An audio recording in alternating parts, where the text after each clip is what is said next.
Como a lavagem cerebral funciona, mentalidade de seita, por que acontece e quais os antídotos. Cultos, seitas religiosas, esquemas de pirâmide. Como funcionam? Por que tem gente que ainda cai nisso?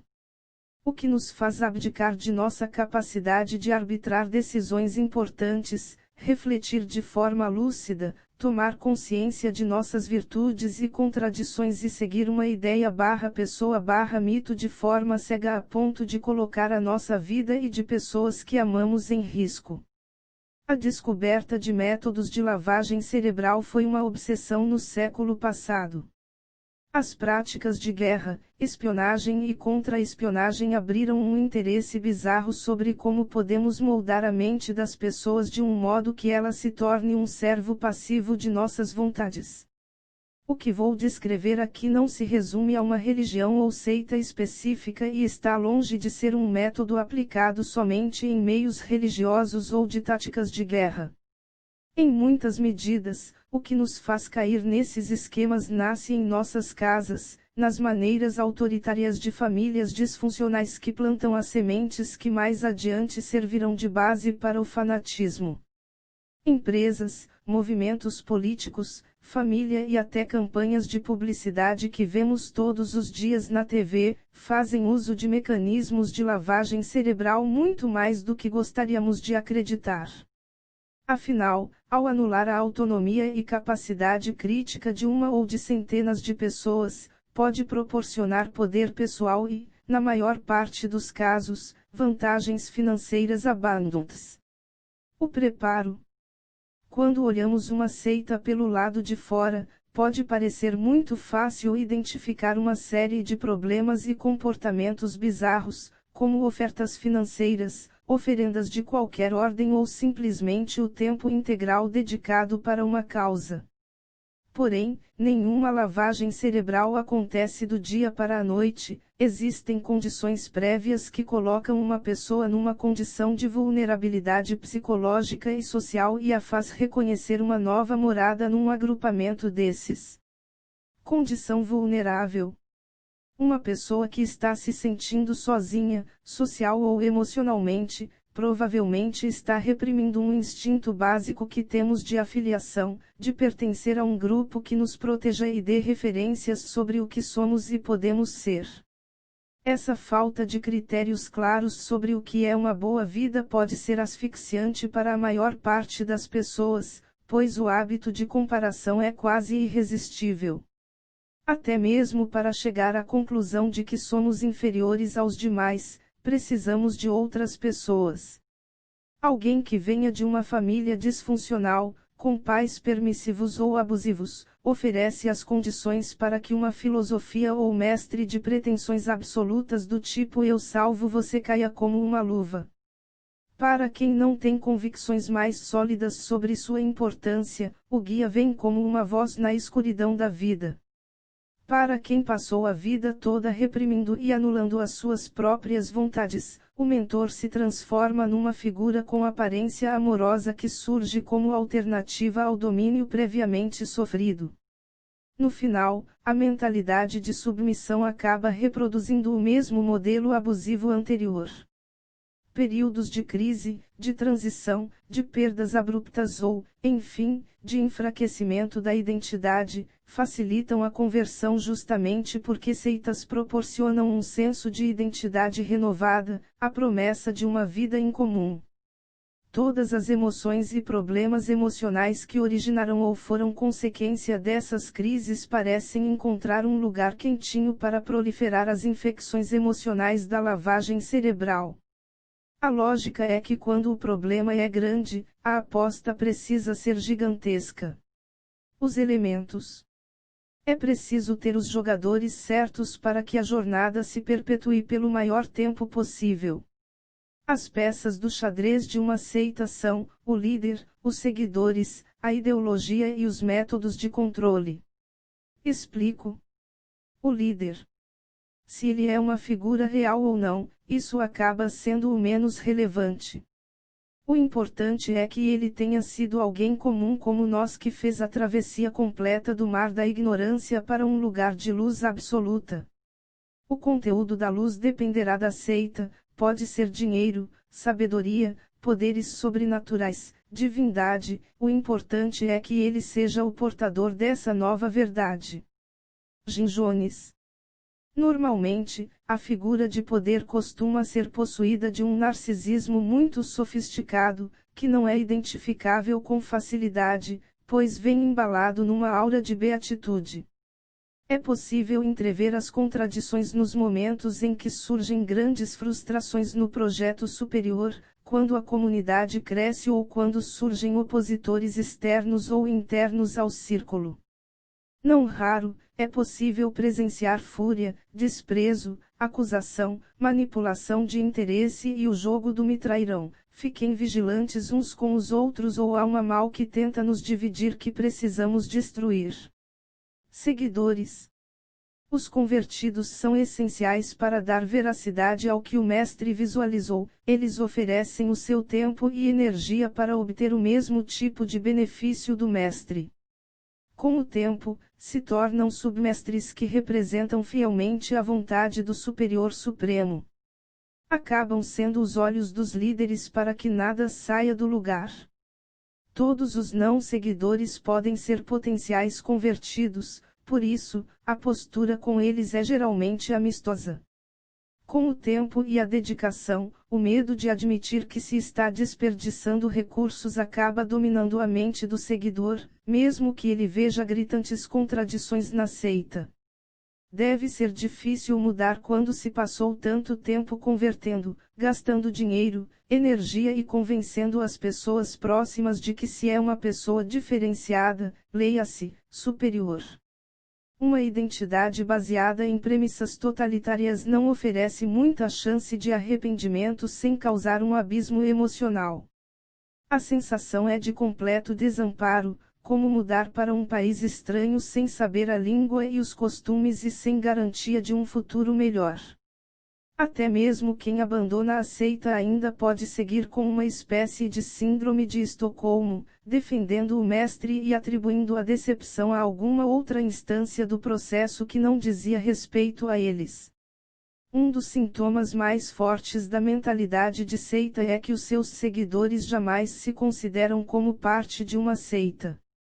Mesmo após deixar o grupo, tal afirmação soaria até ofensiva ou desonrosa, como se estivessem sendo acusados de estar levando na brincadeira uma coisa que é muito séria. Esse é o pulo do gato que mantém a adesão, a falta de autocrítica para além da própria bolha. A ideologia. A vida tão carregada de paradoxos incompreensíveis e com tantas incertezas e ambiguidades nos deixa aturdidos. Quem nunca sentiu saudade da inocência da infância, quando os pais garantiam toda a segurança e acolhimento do mundo e bastava viver um dia depois do outro? Essa proteção existencial é metaforicamente proporcionada pela ideologia do guru. A principal característica dos métodos de lavagem cerebral é a criação de uma noção clara da existência de dois grupos muito distintos entre si, os que aceitam as novas regras do jogo da seita versus aqueles que ainda não encontraram a verdade. Nessa ideia bem primitiva já é possível ver os gatilhos do medo e do desejo de afiliação bem acesos. Quem não quer pertencer ao clube supremo dos bem-sucedidos financeiros, espirituais e sociais? Quem não quer ter acesso a informações privilegiadas que o distinguirão dos demais? As metas, de modo geral, são sempre muito difusas e quase inatingíveis para grande parte das pessoas da seita e, supostamente, visíveis em seus líderes e sublíderes. É preciso usar uma linguagem compreensível como o amor, a paz, o patriotismo, a fé e a virtude de modo geral, mas de um modo idiosincrático, com uma textura particular e linguagem própria, quase criptografada com o selo do guia. Para abrir essas chaves, o seguidor precisa se submeter a uma série de rituais concretos ou simbólicos que o qualifiquem a ter determinado privilégio.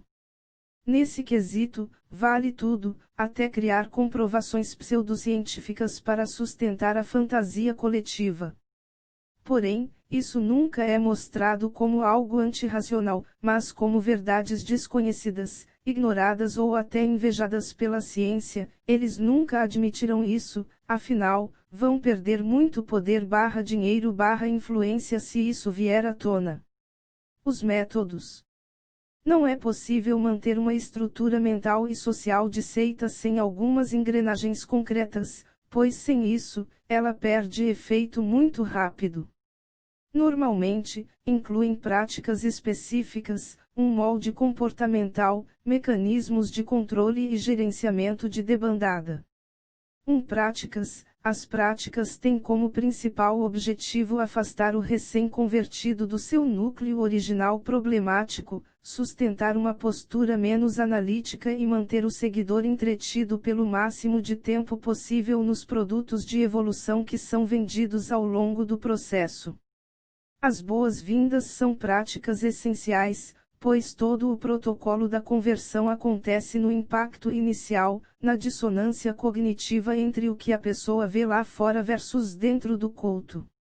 É ideal que a primeira impressão faça a pessoa se perguntar como viveu até aquele momento sem saber que um lugar tão especial existia. Os novatos são tratados com todo o mimo possível. É o bombardeio inicial de amor.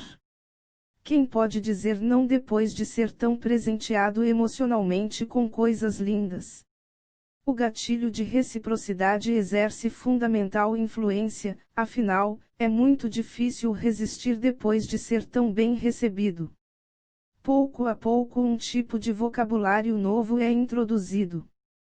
Termos em outras línguas são comuns, até para desconfigurar a lógica habitual e oferecer um senso de importância e exotismo ao processo, como se viesse de longe. Esses novos jargões dão um tipo de identidade ao grupo e facilita o reconhecimento de quem está dentro ou fora do círculo. Os rituais internos costumam ser muito eficientes, pois mobilizam energia entre as pessoas, trazem relaxamento e um senso de pertencimento e integração, mas o principal disso é mover as emoções fragilizantes e deixar o senso crítico cada vez mais distante. Privar do sono, mudar a alimentação, trazer muitas informações de tal modo que confundam o sujeito e diminuam a atenção de forma geral. Isso desgasta o corpo e, em especial a mente, para que ela se torne a depositária de novas e virtuosas informações. Músicas e cânticos também mobilizam energia, gritos de guerra, tom de voz alterado, muito alto ou muito calmo.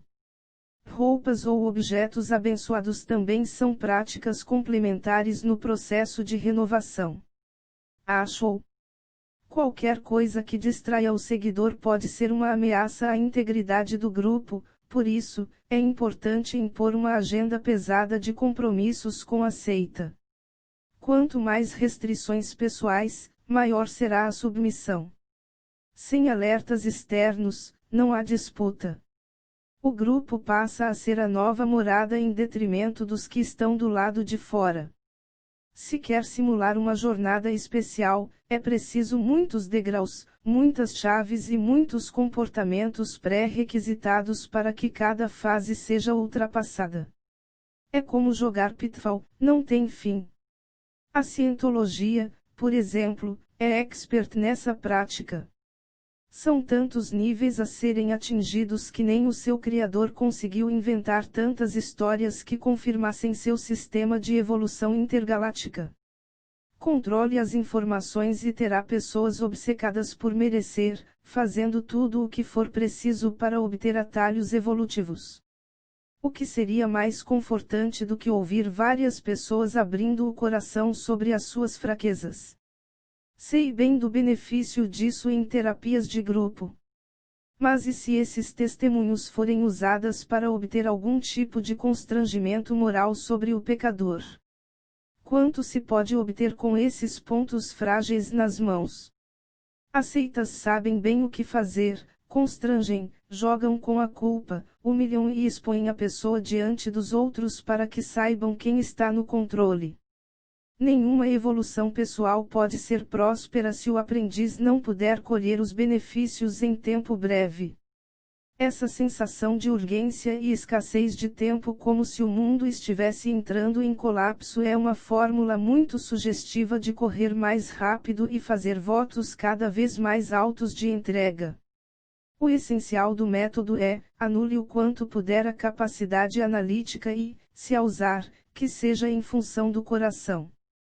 É válido saber usar a voz subliminar, que pode ser doce, para provocar suspense e quietude, ou enérgica, para acionar as forças primitivas, de forma a conduzir as emoções para um lugar de acolhimento ou temor conforme o efeito desejado. 2. Molde comportamental: nenhum fanático se transformou da noite para o dia. Ele se submeter a etapas sutis, pequenos movimentos em que a lagarta foi criando um casulo até se tornar uma borboleta livre. Esse pacto gradual é apropriado para não criar uma dissonância cognitiva tão grande ao ponto de fazer o neófito desconfiar de si mesmo. Esses mecanismos de defesa operariam contra a conversão, o desejo pela zona de conforto soaria o alarme. Conforme o processo avança, o doce começo vai cedendo espaço para uma oscilação de euforia e culpa pela incapacidade de evoluir mais rápido. As exigências externas aumentam, o servo precisa dar mais e mais, em demandas infinitas, até que toda a sua identidade desapareça e se transforme em mais uma câmara de eco da voz do mestre. O ponto alto é criar um portal de transformação, deixar claro o que seria o lugar de realização final. É aí que todo o processo de anulação posterior será apoiado, pois é na nova identidade idealizada que o ego irá lentamente criar uma guerra interna, da alma contra o ego. Mostrar ao recém-convertido a existência de uma dimensão maligna que pode ser anulada pela transformação é o caminho das pedras para uma jornada sem volta de auto-repúdio. A pessoa começará a odiar o seu passado, sua história e suas relações anteriores como maneira de criar um divórcio interior: eu não sou mais aquele eu. Desse modo, o que se vende é que se poderia acabar com a dimensão destrutiva e egocêntrica da personalidade para criar uma personalidade limpa, dissidente do passado. Dali para frente não é raro que o sujeito ganhe um novo nome de iniciado e comece a reescrever o seu passado, retratando-o como deplorável. Daqui para frente, é uma manutenção continuada, mas sempre reforçando a ideia de que o bem está dentro da comunidade e o mal está lá fora, de um lado a cura e do outro a queda. 3 mecanismos de controle psicológico: nessa longa jornada você precisa de muita vigilância. É o que dizem, vigilância. É preciso dormir com um olho aberto e outro fechado, tanto para dentro quanto para fora. Absolutamente tudo e todos precisam ser vistos com desconfiança. Não caia em tentação. A própria pessoa é encorajada a ser uma espiã de si mesma, de forma a deixar o controle de sua própria consciência nas mãos dos guias. O bode expiatório está bem delineado: qualquer um que faça algum contraponto, mesmo que simpático à causa. A dúvida passa a ser parte constante da convivência com quem não pertence ao clube. Elas têm inveja, não compreendem a luz atual e no fundo são ingratas, costumam ser os lamúrios ressentidos de quem se converteu. Uma das táticas preferidas de Hitler, o líder nazista, você sabe, né, emoticone piscando, era oferecer a 2 membros da alta cúpula a mesma tarefa. Assim, um passava a abocanhar o outro pelas costas e ele obtinha informação privilegiada de ambos os lados, como se todos estivessem protegendo-o de um mal ou traição em potencial. A espionagem mútua se torna um excelente método de controle. O mérito de coisas boas que sucedem na vida do fiel é do grupo, mas os tropeços são responsabilidade da pouca dedicação e fé do indivíduo. O combate à preguiça e desistência é radical, afinal, seguidor preguiçoso não rende nada para a seita. No processo já consolidado, o seguidor passa a ser os olhos e ouvidos do líder, bloqueando qualquer informação crítica ao grupo e de todos é exigida uma entrega absoluta, sem qualquer escrutínio, numa plena fé cega. 4. Gerenciamento de debandada. Para impedir que qualquer pessoa queira arriscar a vida lá fora, ocorrem muitas ameaças de perdas de privilégios e vantagens sociais, emocionais ou financeiras. Se alguém sair, é um traidor de uma causa santa e se torna um novo inimigo, para reforçar aqueles que ficaram e evitar que outros também saiam da seita. Nada do que o dissidente falar é levado em consideração, afinal, ele caiu em descrédito. Quem ousa questionar o mestre e os seus métodos está ameaçado frontalmente com a perda de prestígio do grupo. As sequelas. O que esse tipo de abuso espiritual pode acarretar na personalidade de um indivíduo? As possibilidades são variadas, mas a mais evidente é um tipo de vazio existencial súbito acompanhado de isolamento social, afinal, todos os laços emocionais giravam em torno da comunidade anterior. Hitler e o nacionalismo. O sentimento de desolamento, sujeira, culpa e inadequação são comuns. Como se uma aura, nem é bom usar esse termo nesse contexto, de irrealidade se abatesse sobre a pessoa. A vida não tem muito sentido do lado de fora, é o que muitos relatam. Se a pessoa tinha sentimentos ou problemas psicológicos camuflados, isso pode voltar à tona, pois não havia sido efetivamente cuidado, mas convertido e diluído no contexto da seita. É possível reverter. Não é simples trazer um fanático à tona, mas certamente nenhuma abordagem radical e intensa deve ser usada para reverter o quadro.